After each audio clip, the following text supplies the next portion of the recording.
जैसा कि आप थंबनेल में देख चुके होंगे, आज हम इस वीडियो में बात करेंगे अर्थशास्त्र का एक टॉपिक मांग, डिमांड। मांग की अवधारणा, मांग को प्रभावित करने वाले कारक, मांग फलन, मांग की लोच, मांग के नियम के अपवाद। इस वीडियो में आज हम इन सभी टॉपिक के बारे में बात करेंगे। तो शुरू करते हैं। मांग, डिमांड, किसी वस्तु की वह मात्रा जो दिए गए मूल्यों पर तथा किसी निश्चित समय में उपभोक्ता द्वारा खरीदी जाए, उस वस्तु की मांग कहलाती है। किसी वस्तु की वह मात्रा जो दिए गए मूल्यों पर तथा किसी निश्चित समय में उपभोक्ता द्वारा खरीदी जाए, उस वस्तु की मांग कहलाती है। जैसे राम ने 10 केजी आम 10 रुपए की दर से एक हफ्ते में खरीदा, तो मात्रा होगी जो 10 केजी आम है, वो मात्रा होगी, जो मूल्य है 10 रुपये हो गए, और जो निश्चित समय है वो एक हफ्ते के लिए हो गया, और जो क्रय खरीदना हो गया, क्रय शक्ति खरीदना हो गया। तो मांग क्या है? किसी वस्तु की वह मात्रा, किसी वस्तु की वह मात्रा जो दिए गए मूल्य, जो ये दिए गए मूल्य 10 केजी 10 रुपये दिए गए मूल्य पर किसी निश्चित समय में, हफ्ते में, एक साल में, 2 दिन में, तो निश्चित समय में उपभोक्ता द्वारा खरीदी जाए, उस वस्तु को मांग कहलाती है, मांग कहते हैं। मांग का नियम, लॉ ऑफ डिमांड। मांग का नियम कहता है कि जब किसी वस्तु का मूल्य बढ़ता है, यानी जब किसी गुड्स का प्राइस इंक्रीज होता है, तो उसकी मांग की मात्रा में कमी आती है। यानी जब किसी वस्तु का मूल्य बढ़ता है तो उसकी जो मांग है, उसकी डिमांड है, उसकी जो क्वांटिटी, उसमें कमी आती है, डिक्रीज होती है। यदि वस्तु का मूल्य घटता है, यदि किसी वस्तु का मूल्य घटता है, तो उस वस्तु की जो मांग है, उस वस्तु की जो डिमांड है, उसकी जो क्वांटिटी है, उसमें ग्रोथ होता है। उस वस्तु की मांग की जो मात्रा है उसमें वृद्धि होती है।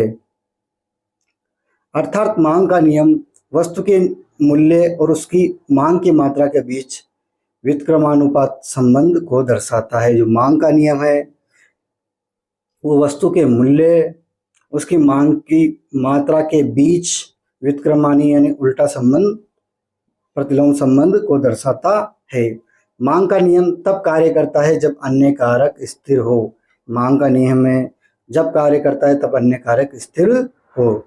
जो मांग का वक्र है, जो मांग के वक्र है, उसकी जो ढाल होती है हमेशा ऋणात्मक होती है। जो मांग वक्र है उसकी जो ढाल होती है वो ऋणात्मक होती है।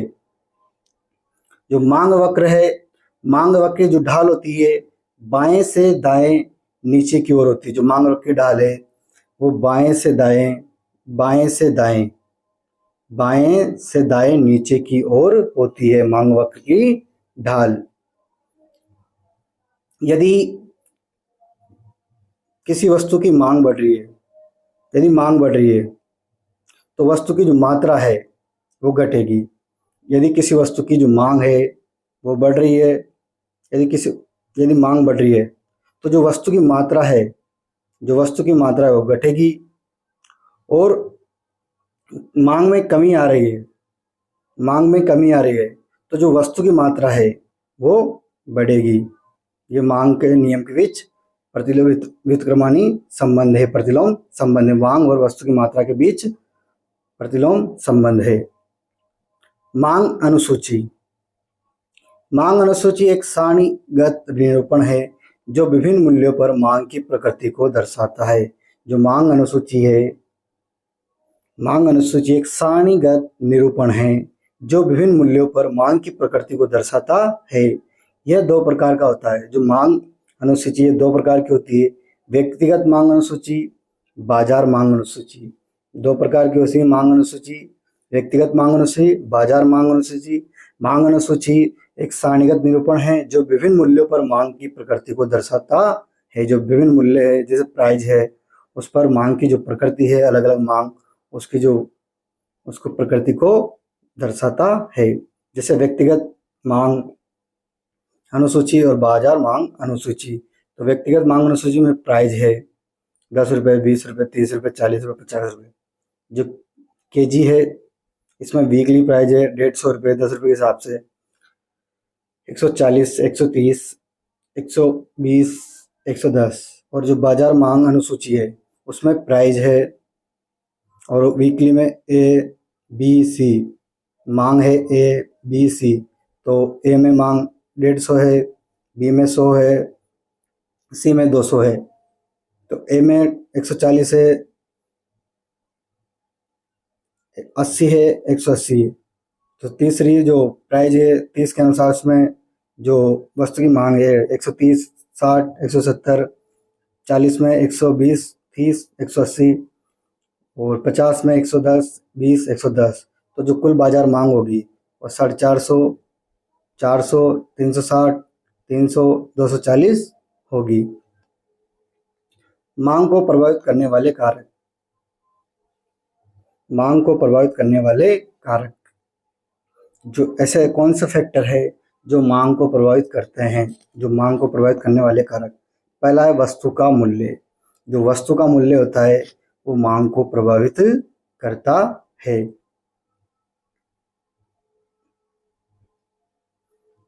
अन्य कारक में व्यक्ति की आय, जो व्यक्ति की आय है वो भी मांग को प्रभावित करती है। स्वाद एवं प्राथमिकताएं ये भी मांग को प्रभावित करती है। संबंधित वस्तुओं के मूल्य ये भी मांग को प्रभावित करती है। स्थानापन्न, प्रतिस्थायी, तिरछी मांग, पूरक वस्तुएं ये भी मांग को प्रभावित करती है। उपभोक्ता की संख्या ये भी मांग को प्रभावित करती है। पहला व्यक्ति की आय। किसी व्यक्ति की आय का हम दो वस्तुओं के संदर्भ में अध्ययन करते हैं। जो किसी व्यक्ति की जो आय है उसका हम अध्ययन दो वस्तु के संदर्भ में अध्ययन करते हैं। एक है निम्न घटिया वस्तु, दूसरी सामान्य या श्रेष्ठ वस्तु। एक तो निम्न घटिया वस्तु, दूसरी सामान्य श्रेष्ठ वस्तु। जो किसी व्यक्ति की आय है उसका हम दो वस्तु के संदर्भ में अध्ययन करते हैं। निम्न घटिया वस्तु, सामान्य श्रेष्ठ वस्तु। निम्न वस्तुओं का व्यक्ति की आय के साथ ऋणात्मक संबंध होता है। जो निम्न वस्तु है उसके व्यक्ति की आय के साथ जो क्या होता है, ऋणात्मक संबंध होता है। अर्थात जब व्यक्ति की आय बढ़ती है तो घटिया और निम्न वस्तु की मांग घटती तथा इसका विपरीत भी होता है। सामान्य एवं श्रेष्ठ वस्तु की मांग का व्यक्ति की आय के साथ धनात्मक संबंध होता है। सामान्य एवं श्रेष्ठ वस्तु की मांग का व्यक्ति की आय के साथ क्या होता है, धनात्मक संबंध होता है। अर्थात व्यक्ति के साथ आय बढ़ने पर सामान्य वस्तु की मांग भी बढ़ती है। जो व्यक्ति के साथ अर्थात व्यक्ति जो आय बढ़ने पर सामान्य वस्तु की मांग भी बढ़ती है तथा आय घटने पर इनकी मांग भी घटती है। संबंधित वस्तुओं का मूल्य। जो संबंधित वस्तु है उनका मूल्य। संबंधित वस्तुओं के मूल्य को हम दो वस्तु के संदर्भ में देख सकते हैं। जो संबंधित वस्तु का मूल्य इसको हम दो वस्तु के संदर्भ में देख सकते हैं। स्थानापन्न वस्तु है। चाय व कॉफी एक दूसरे के स्थान पर प्रयोग किए जाते हैं। जो चाय व कॉफी है एक दूसरे के स्थान पर प्रयोग किए जाते हैं। पूरक वस्तुएं। स्थानापन्न वस्तुएं वे वस्तु होती हैं जो एक दूसरे के स्थान पर प्रयोग किए जाते हैं। जैसे चाय, कॉफी ये स्थानापन्न वस्तु है, यानी चाय के स्थान पर कॉफी का प्रयोग किया जाता है सकता है। स्थानापन्न वस्तु के संदर्भ में एक वस्तु के मूल्य का दूसरी वस्तु की मांग का धनात्मक या अनुक्रमणानुपाती संबंध होता है।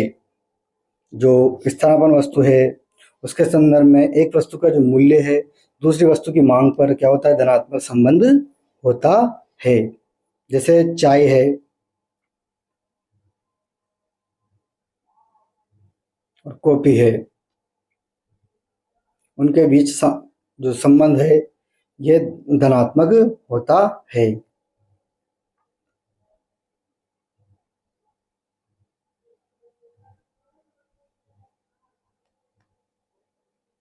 मांग फलन।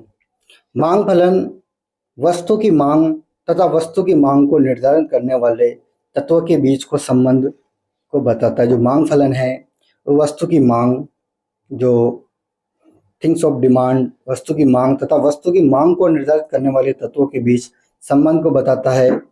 जैसे डी से डिमांड मांग, और एफ से फलनात्मक संबंध, जो मांग के बीच फलनात्मक संबंध है, और पी से अर्थ है वस्तु का जो मूल्य है, प्राइस है। वाई से अर्थ है उपभोक्ता की आय। टी का अर्थ है स्वाद एवं प्राथमिकता। पी आर का अर्थ है संबंधित वस्तु का मूल्य। एन का अर्थ है उपभोक्ताओं की संख्या। पूरक वस्तुएं वे वस्तुएं होती है जहां पर एक वस्तु को खरीदने पर दूसरी वस्तु भी खरीदनी पड़े। पूरक वस्तुएं वो होती है जहां पर एक वस्तु को खरीदने पर दूसरी वस्तु भी खरीदनी पड़े। जैसे बाइक खरीदेंगे तो पेट्रोल भी उसके साथ खरीदना पड़ेगा, बिना पेट्रोल के बाइक चल ही नहीं सकती, तो ये पूरक वस्तु है।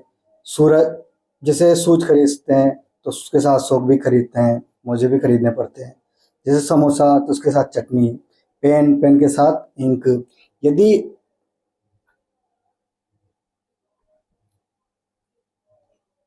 यदि बाइक के मूल्य में वृद्धि होती है तो पेट्रोल की मांग में कमी आ जाती है तथा इसका उल्टा भी होता है। अतः इस प्रकार हम कह सकते हैं कि जो पूरक वस्तु है में जो व्युत्क्रमानुपाती संबंध होता है ना, उल्टा संबंध, प्रतिलोम संबंध होता है।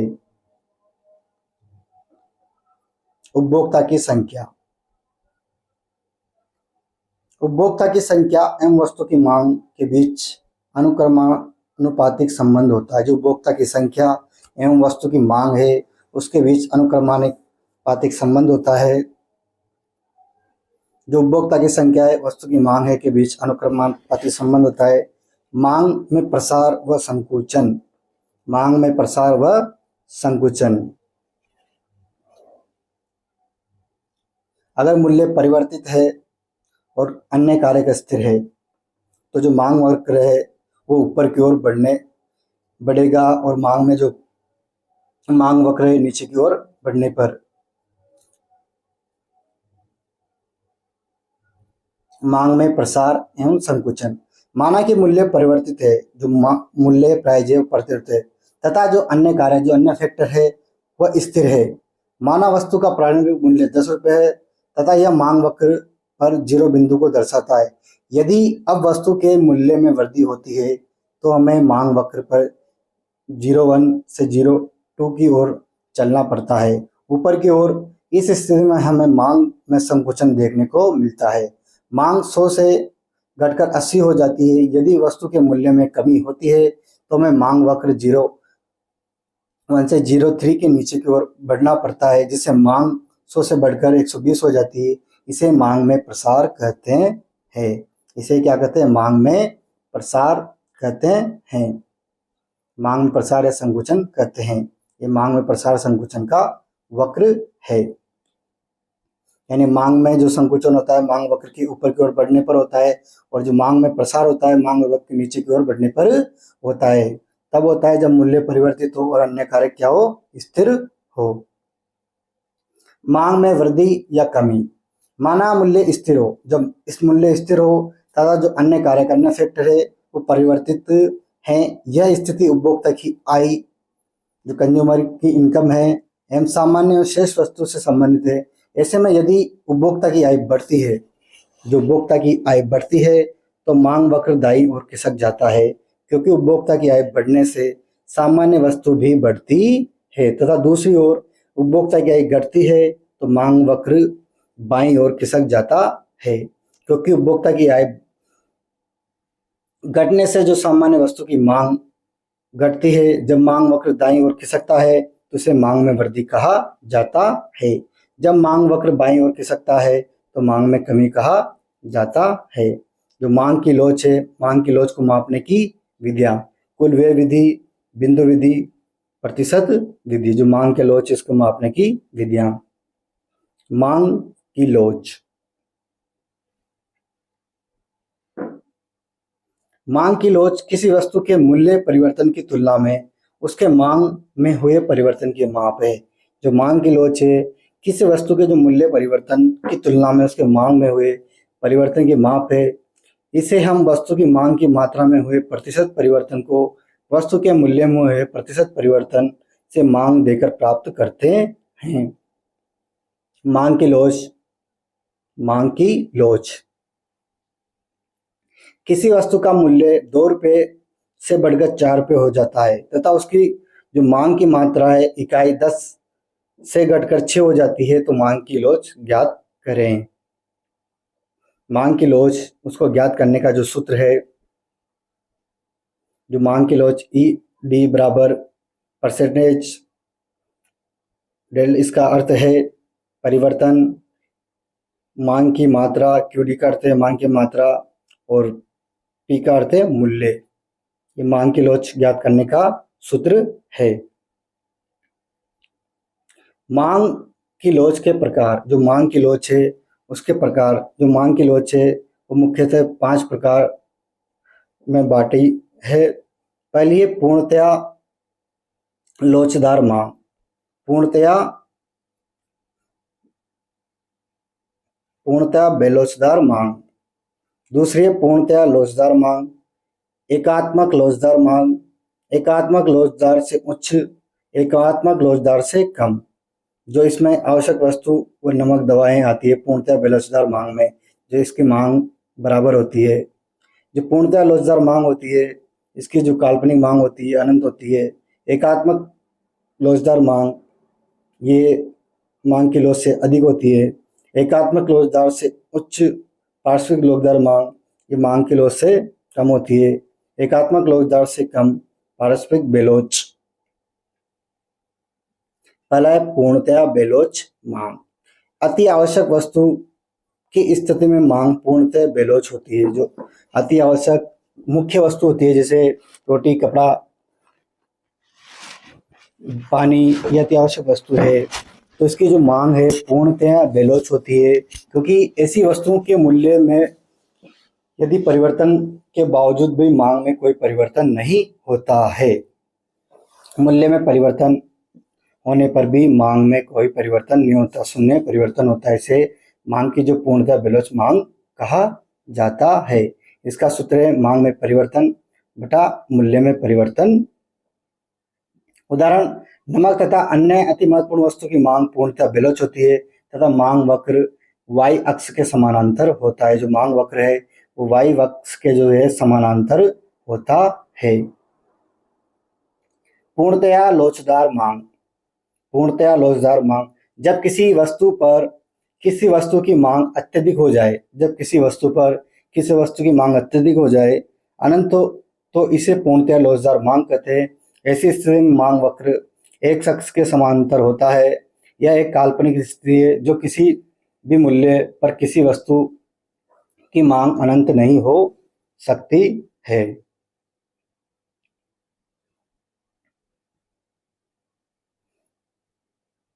पूर्णतया लोचदार मांग में जब किसी मूल्य पर किसी वस्तु की मांग अत्यधिक हो जाए या अनंत हो जाए तो इसे पूर्णतया लोचदार मांग कहते हैं। ऐसी स्थिति में मांग वक्र एक्स अक्ष के समानांतर होता है। यह एक काल्पनिक स्थिति है क्योंकि किसी भी मूल्य पर किसी भी एक्स की मांग अनंत नहीं हो सकती है। एकात्मक लोचदार मांग, जब मांग आनुपातिक परिवर्तन, प्रतिशत परिवर्तन तथा मूल्य में आनुपातिक परिवर्तन, प्रतिशत परिवर्तन बराबर हो जाते हैं तो मांग जो इकाई मांग की लोच है इकाई के बराबर होती है। ऐसी स्थिति में मांग वक्र का जो आकार होता है आयताकार अति परवलयाकार होता है। जो एकात्मक लोचदार है उसमें मांग का आकार होता है वो आयताकार अति परवलय होता है। एकात्मक लोच से अधिक। पारस्परिक लोचदार, जब मांग में आनुपातिक परिवर्तन मूल्य में आनुपातिक परिवर्तन की तुलना में अधिक होता है तो उसे एकात्मक लोच से अधिक मांग या लोचदार मांग कहते हैं। ऐसा सामान्यतः विलासिता वस्तु में होता है।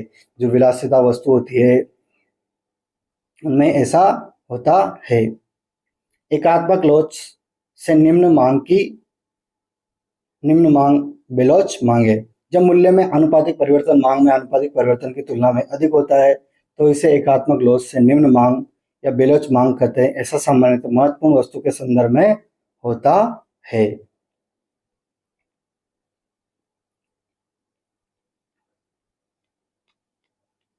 मांग के जो नियम है उसका अपवाद, मांग के जो नियम है उसके क्या क्या अपवाद हैं। गिफिन वस्तुएं, निम्न वस्तुएं, घटिया वस्तुएं मांग के नियम के अपवाद है। बेबलिन वस्तुएं, शेष वस्तुएं, प्रतिष्ठान वस्तुएं, पूर्वानुमान, ये मांग के नियम के अपवाद है। गिफिन वस्तुएं निम्न या घटिया वस्तुएं होती है। इन वस्तुओं के मूल्य में वृद्धि के साथ साथ इनकी मांग में भी वृद्धि होती है।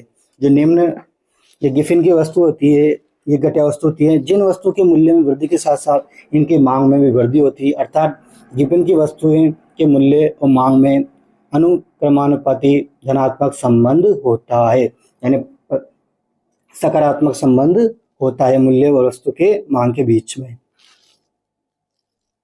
वेबलिन वस्तुएं ऐसी वस्तुएं जो व्यक्ति के सामाजिक प्रतिष्ठा को बढ़ाती है। इन वस्तुओं के मूल्य तथा मांग में अनुक्रमानुपाती संबंध होता है, अर्थात इनकी मूल्य वृद्धि के साथ इनकी मांग में वृद्धि होती है, यानी इनकी मूल्य बढ़ने पर भी इनकी मांग में वृद्धि होती है। जैसे मूल्य बढ़ने पर इनकी डिमांड भी बढ़ती है और मूल्य घटने पर भी इनकी डिमांड घटती है।